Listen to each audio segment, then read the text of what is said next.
In this episode of Talking About Orks, we're going to be going over Saga of the Beast Part 3, where we go over specialist mobs and the psychic powers. So, specialist mobs are probably the most... save this part for last, because I think these are the most disappointing parts of the rules. And while they're not really bad, they're not competitive. So, specialist mobs, basically, these are essentially new clan cultures.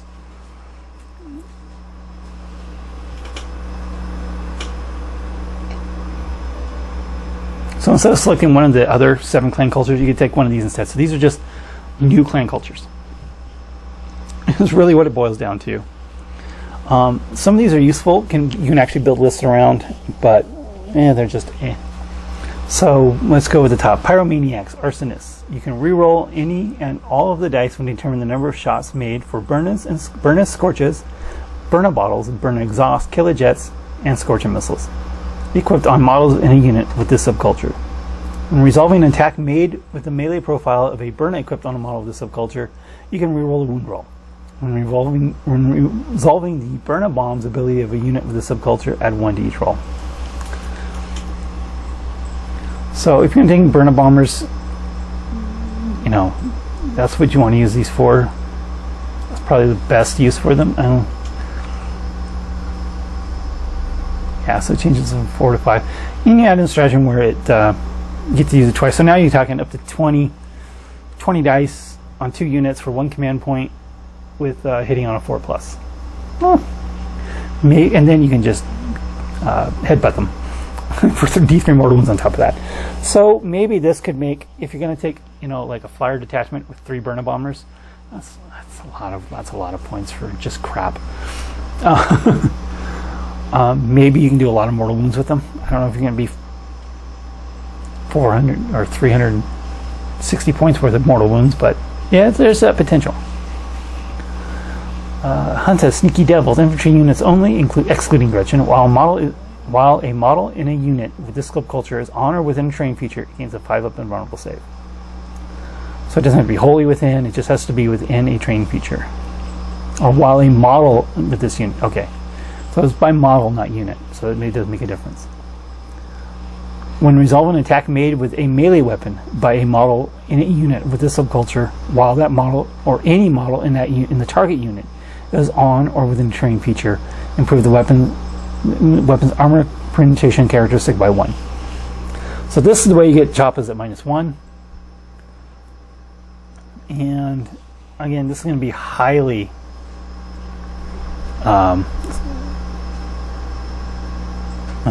selective on when it's going to be useful. Yeah, I don't see it being that useful all the time. Not enough to leave and then to give up a clan culture for. Boom Boys, Blow It Up. Now this one could be good, and you could actually build an army around this culture right here. Okay, improve the strength and armor penetration characteristics of rockets and stick bomb weapons. And it goes on to give more detail. As well as tank buster bombs, wing missiles, cannons, kill cannons, def cannons, the boomer, and lavas equipped on models in a unit with this subculture by 1. And note only for combi weapons, this bonus only applies to the attacks made with the rocket launcher ability. So it wouldn't be hard just to build a list with nothing but these in here, especially if you have like 3 units of tank busters and you have all of them +1 strength and -1 AP. So now you got 3 units of tank busters at strength 9 -3. Yes, please. And then also note here that it adds in the boomer, which is the custom job kill cannon. So now you're talking 46 shots at 1 target in a gun wagon at strength 8 -3 and 2 damage. So I would definitely take a gun wagon with the boomer, a lot of tank busters. God, if you wish you could take Labas. If you're playing, if Legends are okay, you can take Laba units. Oh my gosh, AP -1 Labas. I would take 6 of those. I would take 18 of those. That would be amazing. 18 D6 shots at strength 5 -1. Yes, please. Of course, Labas are on the battle wagon. It's the only other place you can take them right now. And that's not Legends, but my gosh, that would be insane. So If you're playing someplace where it allows legends, take 18 Labas with this subculture.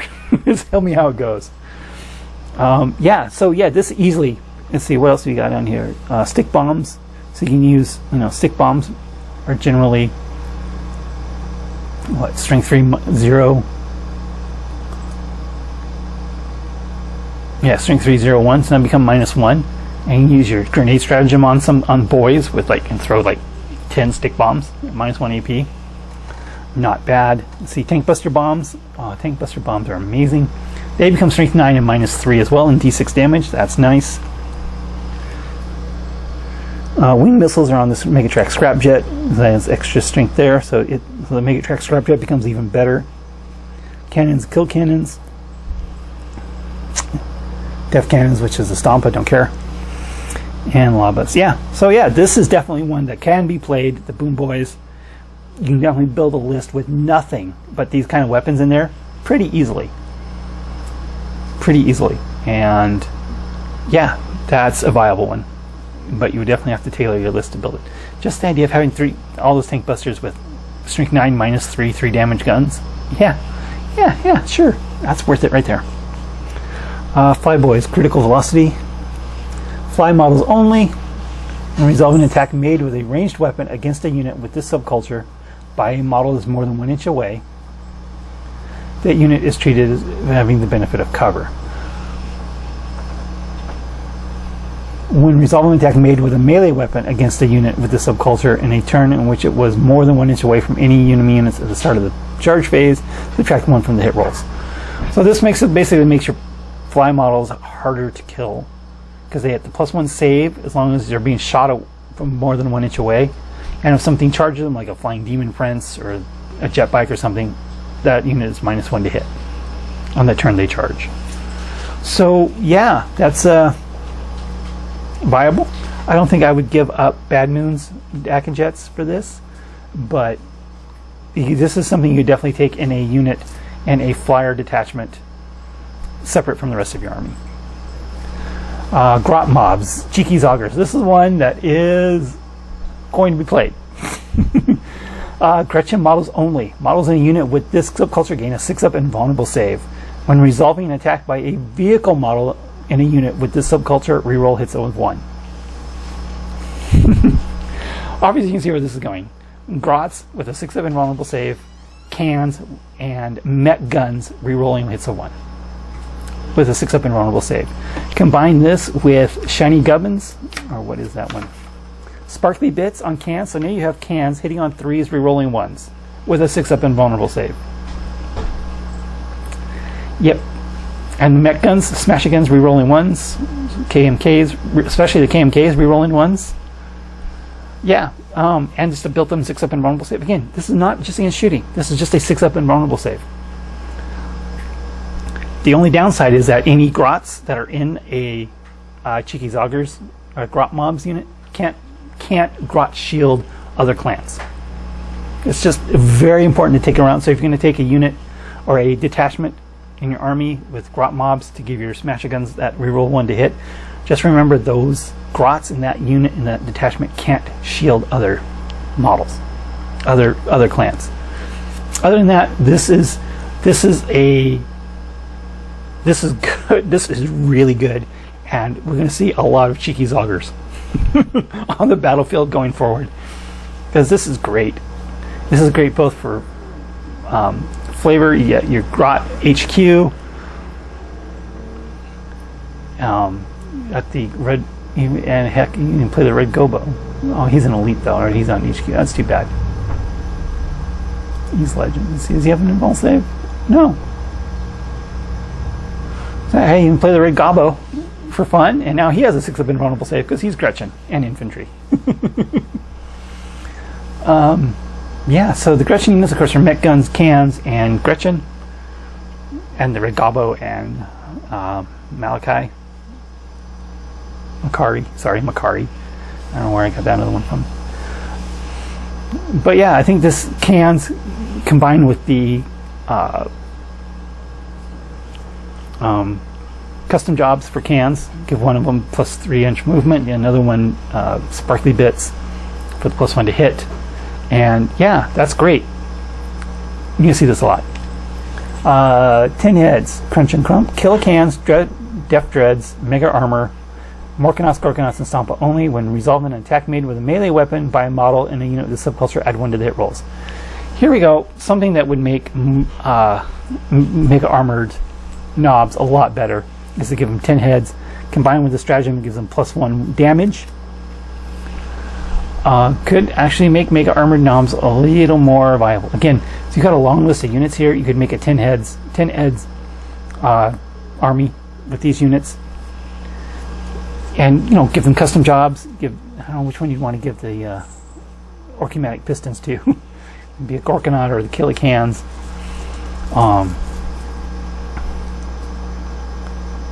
Yeah, so there's a lot to do with this one, and custom jobs could be a lot of fun. Combined with a Dreadwaw, where you get to shoot. Yeah, so 10 heads, a Dreadwaw 10 heads army may not be super competitive, but it would definitely be fun and playable. No doubt about that. I like 10 heads. There's a lot to be said for it, and there's a lot to do with it. Just having Mega Armored knobs just automatically hit on 3s automatically makes them way more viable. So you could take that and then put them in Teleporta, jump them down, and now you got +1 to hit. That's really good. Yeah. And if you do happen to have a War Banner nearby, now you got things hitting on 2s. You got Gorkanauts hitting on 2s. Dreadnoughts hitting on 2. Yeah. This is. The more I talk about it, the more I like this. I don't really have the models to run it effectively, but this would be great for the Apocalypse box that has cans and dreads in it. And again, you just give it the Dreadwaw just because you can, because it's obviously a Dreadwaw. Yeah, so yeah, this again, if you can do any sort of a melee army, make armored knobs, this is great. I like this a lot. Feral Orcs, Wild Boys, War Boss, Weird Boy, Knobs, and Boys only, excluding Bikers and Mega Armor. Models in the unit of the subculture can pile in up to 6 inches. When making an advanced roll for a unit of the subculture, roll 2 additional dice and discard 2 of the results. Yeah, so this is going to be another one where you're just going to be a horde army, going to be running forward, advancing quickly, piling in 6 inches. You're just going to be overwhelmed. I kind of like this more than Goths if you're just going to be running a horde, or even Evil Sons if you're just going to run a horde. You just have everything run up just even faster than possible, even faster than before on average. You're going to get that 6 inch charge, 6 inch advantage almost every time, which is a little better than an Evil Sun, which gives you on average an inch more than an Evil Sun's move. So yeah, viable, very specific. And lastly is Mad Boys Frantic. Infantry and biker units only, excluding Gretchen at the start of each battle round. Roll 1d3. Consult the table below to establish what effect applies to units with the subculture until the end of the battle round. This roll cannot be re-rolled. 1 is Moronics. When resolving an attack that targets a unit of the subculture, add 1 to the saving throw. Vulnerable saves are unaffected. That's not too bad. That is. Units with the subculture automatically pass morale tests. That's really good. And Frenzies, add 1 to the strength characteristic of models in the unit with the subculture. None of those are bad. So again, you probably want to do Bikers, again with the squig hide tires, and see what you roll and see what happens. Yeah. Again, you can do a Cult of Speed, Mad Boys detachment really easily. Again, it may not be super competitive, but it's playable, very playable. And I do like the automatically pass morale test one. I like that one a lot. Add 1 to saving throws. I like that one too. Actually, I like them all. Yeah, they're all really good. Of course, you're never going to get the one you want at any given moment, by definition, right? So that's the specialist mobs. A couple of these are playable. Some of them are really bad. And a couple of them are super competitive. Most of them are going to be at least playable in fun games. But I think the one you're going to see all the time is crop mobs and cheeky zoggers. 10 heads, you can definitely build an army around that. Boom boys, you can definitely build an army around that. Okay, So the last thing to go over is the psychic powers, and I think this is the part that is the most disappointing. They're okay, but they're not great. Goths, Bull Charge. And again, these are only for the 7 clans we have already, so if you take a specialist mob, you don't get a special psychic power. And the worst part of this, you cannot mix these with Discipline of the Wall. So you cannot take a Warp Head with one of these and the jump. Goth's Bull Charge has a warp charge value manifested, warp charge value of 6. If manifested, select one friendly Goth unit within 18 inches. That's too close. Until the end of the turn, charge distance of less than 7 inches, roll for that unit. After modifiers, count as 7 inches. After modifier. So if something has a -2 to charge, it's still 7-inch minimum. That's probably pretty good. The only thing I don't like about it is the range. The Skull's Maniacal Seizure has a warp charge value of 7. If manifested, select one enemy unit within 18 inches of the Psyker. Until the start of your next psychic phase, when resolving an attack made by that unit, subtract 1 from the hit roll. And when resolving an attack made by a friendly Death Skulls model against that unit, improve the armor penetration characteristic of the weapons by 1.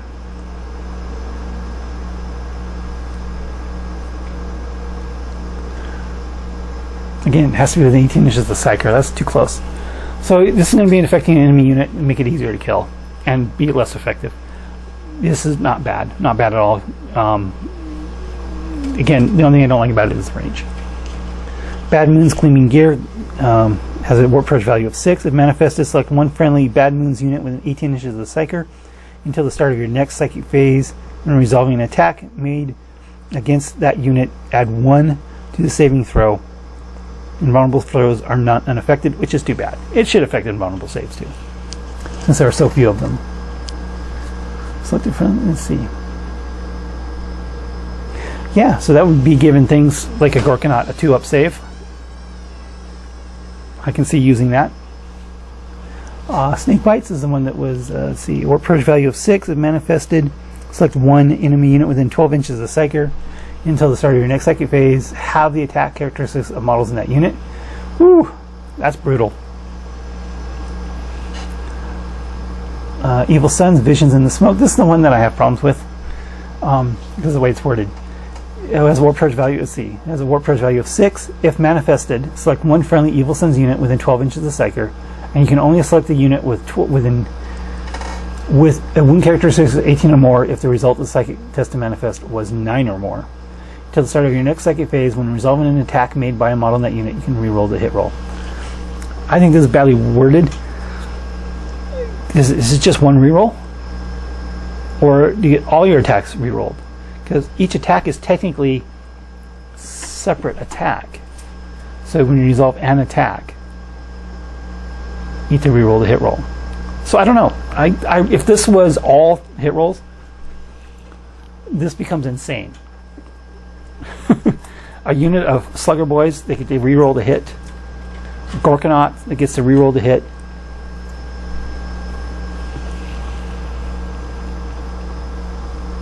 Yeah, it's all shooting and close combat. It's just re-roll made and resolve an attack. So I don't know. I think that needs a fact. It's not clearly worded enough for me to be happy to say if it's all attacks or just one reroll. If it's one reroll, it's not probably worth it. But if you just get to pick a unit that gets to reroll everything, oh, please. Please. And it has a very short range as well, which is why I think it's intended to be more for all attacks, not just one, because of that incredibly short range. Blood Axes, Clever Talk. This is the one that was spoiled. It's a warp charge value of 6. It manifests as like one enemy unit visible to the Psyker, so that's anywhere on the table that's visible.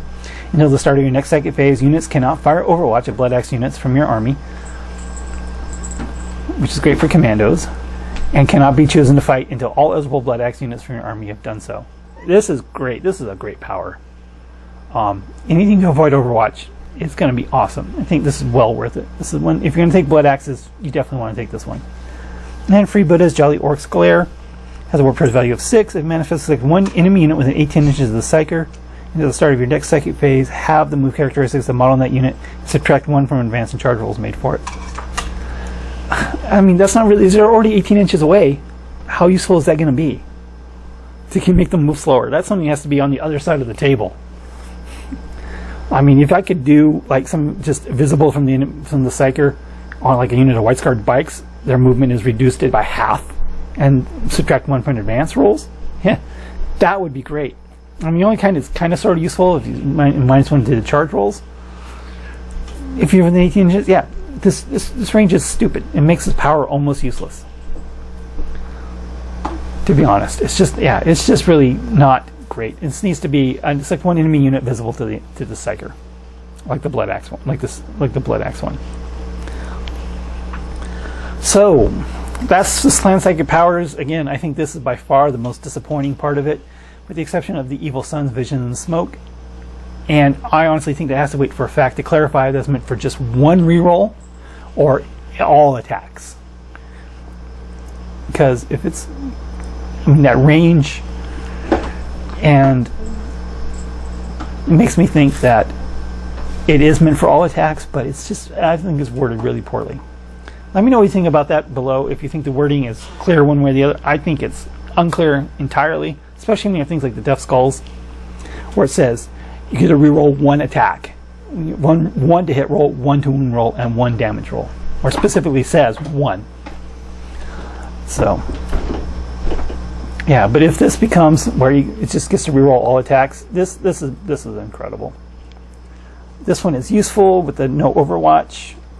This one's useless because it's too close. This one is pretty good. Again, I don't like the range. I do like this one.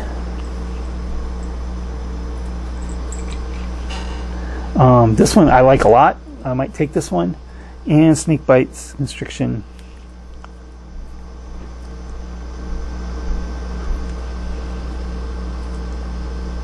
This one's also pretty good. Having the attacks is pretty good. So yeah, they're okay. Nothing game breaking except for that Evil Sun's one if it's all attacks. So let me know again. Let me know what you think about the wording on the Visions and the Smoke in the comments below. And that completes everything that 3 parts of the Saga of the Wake, Saga of the Beast book, and all the rules contained. And so we're already at 22 minutes. Let's just go real quick over it. What do we think about overall Saga of the Beast?